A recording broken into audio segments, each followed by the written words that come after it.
რას ვითხოვთ? უკრების მშრალი დიასახლისი მხოლოდ გამოდარების შემდეგ შეუერთდა. საზოგადოებრივი მაუწყებლის წინ გამართულ აქციაზე აქციის მონაწილეები ყველაზე ხშირად ამ ატრიბუტიკას იყენებენ. წყლის მილებს, ძირითადად ხელკეტებისთვის. ხელკეტების შემდეგ მეორე ატრიბუტი, რასაც აქ შეხვდებით, ეს ბანერებია. კიდევ ერთი ატრიბუტი, ეგრეთ წოდებული მავთულის ტროსი, რომელიც აქ მთელ სიგრძეზეა გაბმული.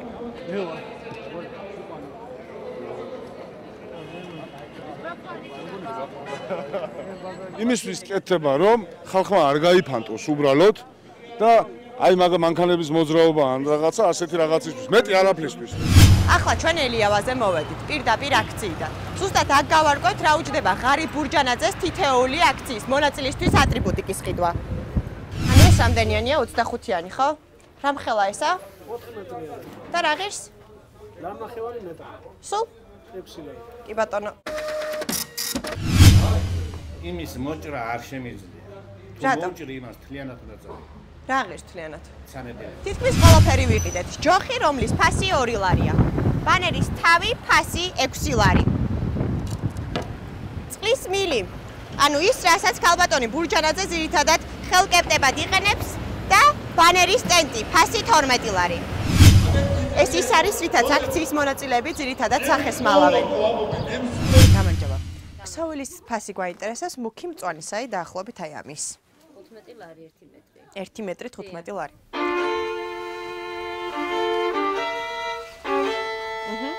საკმაოდ უხეში ზედაპირით, ხო? ქსოვილი, რომლითაც აქციის მონაწილეები საკუთარ ნიღბებს იკერავენ და სახეს მალავენ, ჩვენ ქსოვილების მაღაზიაში 15 ლარად ვიყიდეთ.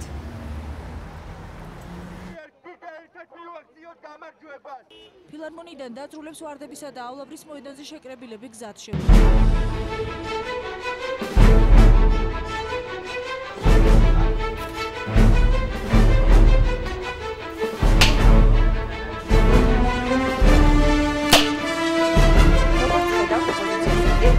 ბანერის დამზადება საშუალოდ 20 ლარი უჯდება, ამას ემატება კიდევ პოლიგრაფიული ხარჯები. ეჩენიები მიუტანე ხალხს. ეს ბათიაშვილის სიტყვები, ერთი ცალი 2 ცხობილა საშუალოდ მარკეტში 4 ლარი ღირს. წყალი საშუალოდ ლარი და მედოფი, რომელსაც აქციის მონაწილეები ხშირად მიირთმევენ, თითო ბოთლი 12 ლარი ღირს.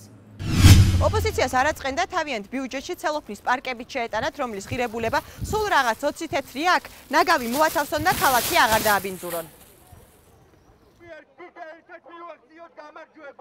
ფილარმონიიდან დაძრულებს ვარდებისა დაავლაბრის მოედანზე შეკრებილები გზად შეუერთდნენ. მათი უმეტესობა როგორც შემდეგ გაირკვა არა ნინო ბურჯანაძის მხარდამჭერი, არამედ სეირის მაყურებელი იყო.ავლაბარში ტრადიციულად გაზონები და ტროტუარები ეგრეთ წოდებულ ბირჟ